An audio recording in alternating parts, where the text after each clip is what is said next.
lighting people, one of the most important ways that lighting products makes their way from the manufacturer to the end user is through the electrical distributor channel.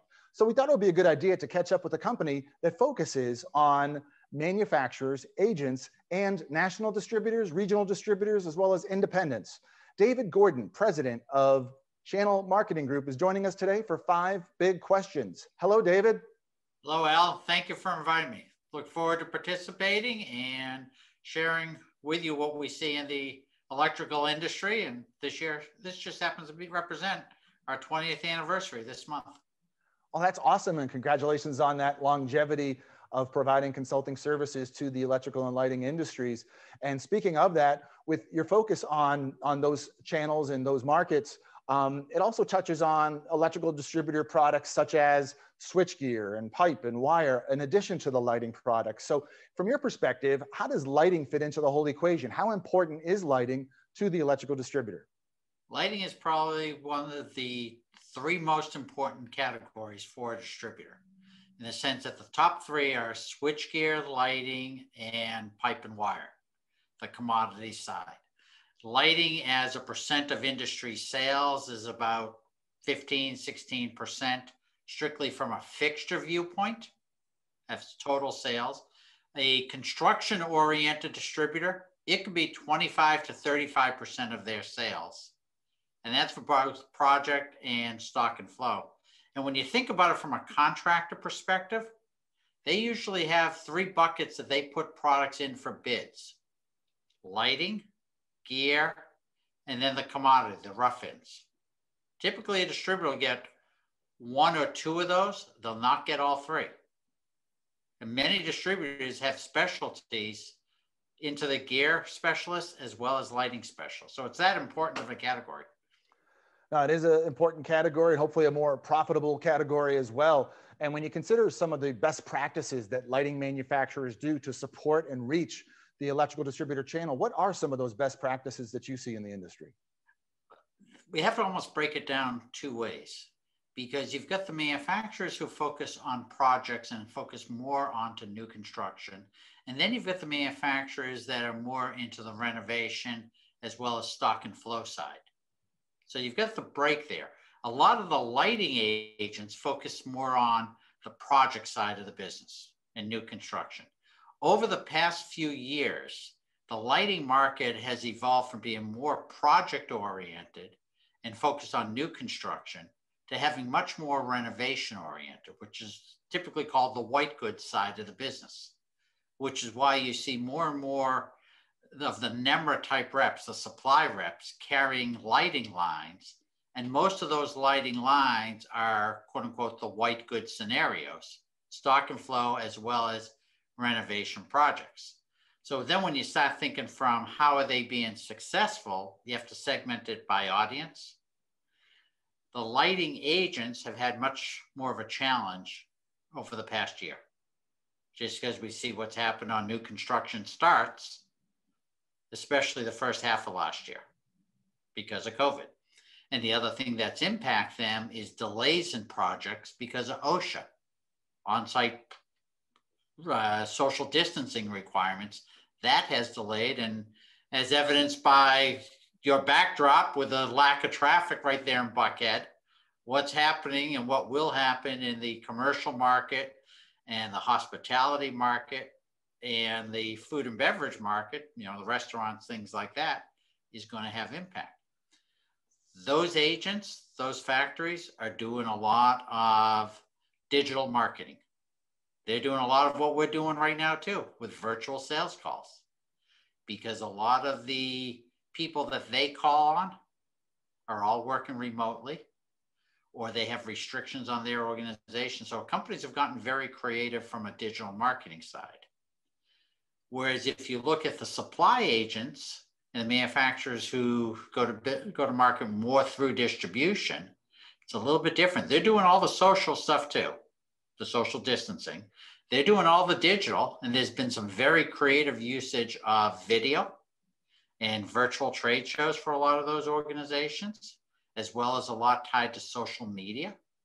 We've even seen some frequent engagement programs put together by the agents But remember, the supply rep agent, he can call on the contractor for a lot of different products. He can integrate lighting into that conversation. Also, many of them are, since they're local and they know the contractors well on a personal relationship, there's a little less of the social distancing restrictions because they know each other. So they'll go and they'll do, counter days are still happening. Lunch and learns are still happening. They may be socially distanced outside. They may be happening off of a trunk from a car. Mm-hmm. We know people, the engagement on the golf course is still happened over last year because that's a socially distant event with the right people. And it's buying time. So there's been creative things that have happened. We know some lighting companies that they've been out traveling around because they were dealing with the contractors and could have greater familiarity in some of those scenarios. So there's been a lot of different things that have happened from that perspective.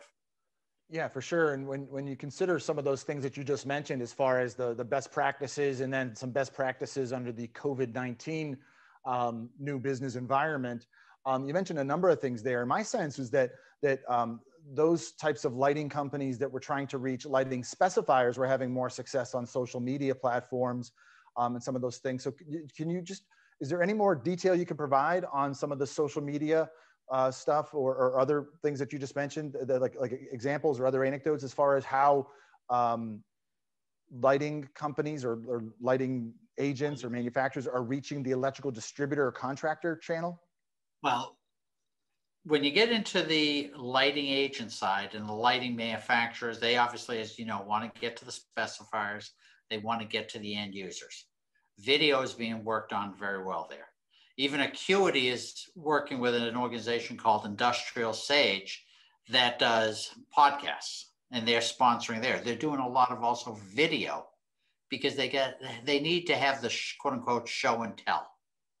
And the shorter the videos nowadays, the better for some of that. No more than 30, 60, 90 minutes.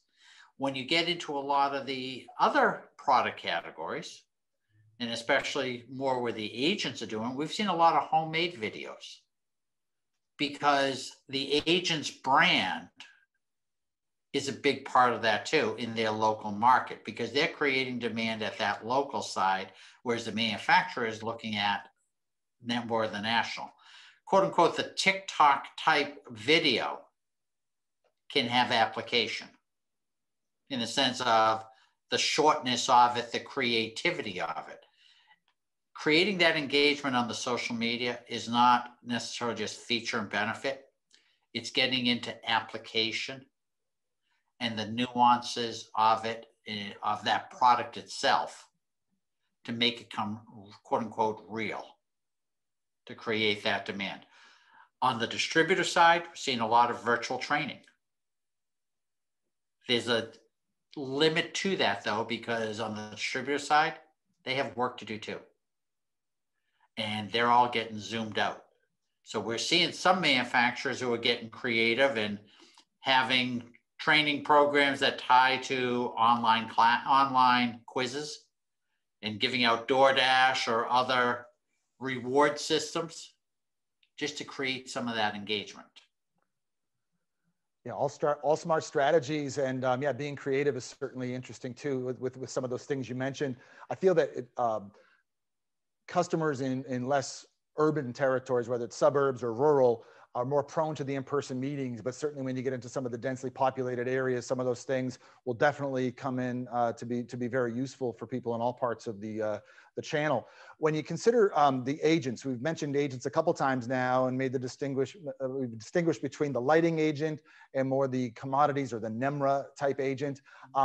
There's been a recent trend over the recent years of acquisitions happening, or maybe just formal business partnerships or mergers happening between lighting agents and more commodities agents. What do you make of that trend, David?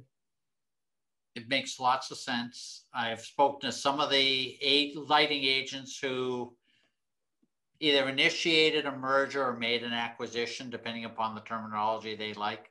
Part of the rationale was them understanding that the non-lighting side of the business has recurring revenues, has stability, has access to, depending upon what number you want to use, 70 to 85% more of a market, probably not that much. Let's say about 50 to 60% more of a market spend, so they can get into other product categories. And they've seen this move towards renovation. So they will get better access to contractors versus strictly sticking on the specifier side. Plus, a lot of the lighting agents over the past couple of years have put in distribution personnel. But calling on a distributor when you only have one product category, there's a limit to need. Calling on that distributor when all of a sudden you can serve 10 or 12 different product categories means the phone rings more often. You add more value to that relationship. So that's why some of these larger lighting agents are diversifying their business.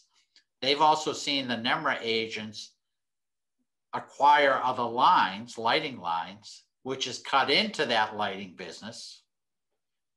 That's why, so you've seen some of the lighting agents moving in. You've seen some of the supply reps seeing opportunities to pursue the lines. You're seeing some of these manufacturers recognizing maybe they can't get in with one of the big lighting agents in that territory. So they're looking at alternative strategies. Someone like Biga has done that in certain marketplaces. And then you've got what Sesco is doing in the Southeast with these strategic partnerships. And it makes you wonder how much dating is that before there's then the courtship and the marriage. Yeah, fair enough. And that does make sense in those markets, as long as those teams are cohesive teams to come together. And it sounds like that strategy is one that's sound, both in the past, the present, and possibly to continue into the future. The way you put it, it makes a lot of sense. When we look at, I see your very nice background, but I don't see a crystal ball, but I'm going to ask you to look into it anyway, David. What do you see over the next 5 to 10 years? Any emerging trends in the electrical distributor channel that you care to share with us? Well, you're going to see continued broadening of the product offering. One of the things, we just had the NEMRA conference last week. One of the things even someone like Graybar mentioned is getting into 5G. Products become more technical in nature. We're seeing distributors, and this is going to tie to the agents too, whether they're a rep or a lighting agent, they're going to get into solar, they're going to get into EV, they're going to get more into smart technologies, control systems, things like that. Anything that drives power. You could even see some of this go into utility. So you're going to see the products get more technical, so therefore the sales staffs have to get more technical. You're going to see more digital, more utilization of not only digital from an assets viewpoint and transaction viewpoint, you're also going to be seeing as it drives to data analytics. That's going to drive it. We wrote the Rep of the Future report for NEMRA last year that had 5 traits. One of the big ones that affects agencies, whether it's, and the lighting agency is known for this, which also becomes an element of the acquisitions, but it drives also for the better supply reps, is demand generation. Calling on that end user or that contractor to drive demand. That's going to happen more and more over the next 5 to 10 years.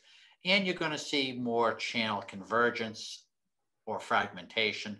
Not so much the Amazon type things, because most distributors have their own digital initiatives. But you're going to see other companies. You look at Home Depot with their acquisition of HD Supply facilities. They pick up a piece of the electrical market and therefore the lighting market. Because when we talk electrical, lighting is nothing but a subsegment of that electrical market. So you're going to see some of that channel fragmentation occur. And these are some of the dynamics that the industry is going to be facing over the next 5 to 10 years. David, I always enjoy hearing your insights and the reports and the insights that Channel Marketing Group offers to the industry. Always learn something very, very useful, very informative, and we appreciate you joining us today for 5 big questions. Well, thank you for the opportunity and look forward to sharing more in the future.